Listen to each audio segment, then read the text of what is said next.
एक पत्नी जैसे ही अपने पति के साथ संबंध बनाती, उसके शरीर से गंदी दुर्गंध आती और फिर संबंध बनाते हुए पति की हो जाती है मौत। आखिर क्या हुआ था इस घटना के अंदर, पूरी सच्चाई जानने के लिए वीडियो को अंत तक जरूर देखिएगा। नमस्कार, मैं हूं सुदेश कुमार और तिरछी बात चैनल में आपका स्वागत है। दोस्तों, यह घटना उत्तर प्रदेश के कानपुर के सरकारी अस्पताल के अंदर घटती है, जहां पर एक 27 साल के एक लड़के को अस्पताल के अंदर भर्ती कराया जाता है। उसका शरीर पूरा नीला पड़ा हुआ है और कुछ देर बाद ट्रीटमेंट जब डॉक्टर करते हैं तो उसकी कुछ देर बाद मौत हो जाती है। दरअसल दोस्तों, ये घटना है उत्तर प्रदेश के कानपुर की, जहां पर नीलम नाम की एक लड़की रहा करती है, जो कि पढ़ाई लिखाई करती है और आराम से समय अपना गुजार रही होती है।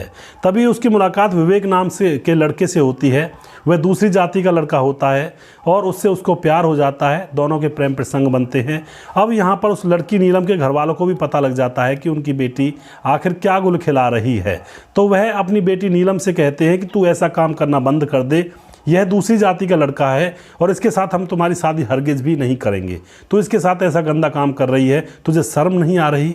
लेकिन दोस्तों, यहाँ पर नीलम के सर पर तो प्यार का बुखार चढ़ा हुआ था। अब यहाँ पर नीलम अपने घर वालों से चुप करके उस लड़के विवेक को लेकर के भाग जाती है और उसके साथ शादी कर लेती है। लेकिन दोस्तों, शादी होने के 4 दिन बाद ही उस विवेक का एक्सीडेंट हो जाता है और एक्सीडेंट में उसकी मौत हो जाती है।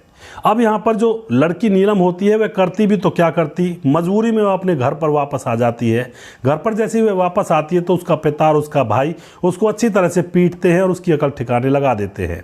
उसके बाद उसका भाई उसकी तुरंत शादी कर देना चाहता है, जिससे कि किसी आस पड़ोस के लोगों को ज़्यादा पता ना चले।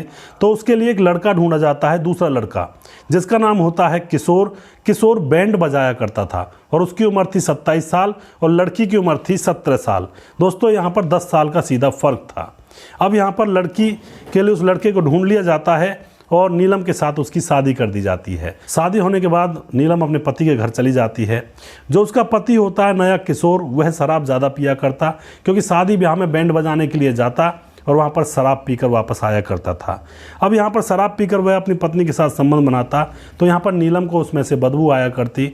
धीरे धीरे 1 साल गुजर जाता है तो उनको एक बच्चा भी पैदा हो जाता है।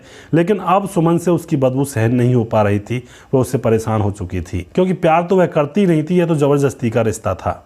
अब यहाँ पर वह सोच लेती है कि अब इसको रास्ते से हटाना पड़ेगा, वरना मेरी ज़िंदगी तो नरक के समान है। वह कीटनाशक दवाई लेती है। सांझ को उसका पति बैंड बजा करके घर पर लौटता है, शराब पी हुई थी, तो दूध के अंदर कीटनाशक दवाई को मिला देती है और उसको दूध पिला देती है। एक बार तो उसका पति कहता है कि ये कड़वा सा क्यों है? वह कहती है कि तू शराब पीता है ना, तुझे हर चीज़ें कड़वी ही कड़वी नज़र आती हैं। तो वह दूध को पी जाता है और पी करके वह सो जाता है। थोड़ी देर बाद उसके मुँह से झाग आने लगते हैं, वह तड़पने लगता है। तभी उसके माँ बाप उसको उठा करके हॉस्पिटल ले जाते हैं और हॉस्पिटल में जाते जाते वह नीला पड़ जाता है और वहाँ पर ट्रीटमेंट करते करते उसकी मौत हो जाती है।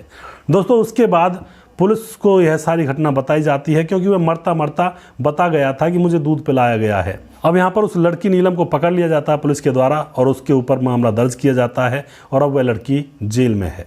तो यहाँ पर दोस्तों, इस लड़की ने पहले तो घर वालों की मर्जी के बिना शादी की एक दूसरी जाति के लड़के से। उसके बाद जब घर वालों ने भी इसके साथ ज़बरदस्ती उस लड़के की शादी करवाई, क्योंकि ये भागने वाली थी, इधर उधर नाक कटा रही थी। अगर शांति में होती, इधर उधर ऐब नहीं करती, तो घर वाले भी खुशी से और प्यार से एक अच्छा लड़का ढूंढते, जिससे इसका जीवन सुधर जाता और जीवन भर ये आनंद लेती। लेकिन यहाँ पर इसने अपनी हड़बड़ी में अपने जीवन के साथ खिलवाड़ कर लिया और अब यह पूरा जीवन अपना जेल में गुजारेगी। अब यह जेल में ही रहेगी। तो आप क्या कहना चाहते हो? क्या लड़की ने सही किया या गलत किया? जो भी आप कुछ कहना चाहते हैं अपनी राय कमेंट बॉक्स में लिख सकते हैं। दोस्तों, अगर आपको हमारा वीडियो अच्छा लगता है तो उसको शेयर ज़रूर कर दिया करें। हम आपके बहुत बहुत आभारी रहेंगे, क्योंकि आपका एक शेयर हमारे लिए बहुत बड़ी अमूल्य निधि है। अगला प्रोग्राम मैं जल्दी फिर से लेकर आऊँगा। तब तक आप खुश रहें, सावधान रहें। जय हिंद, जय भारत।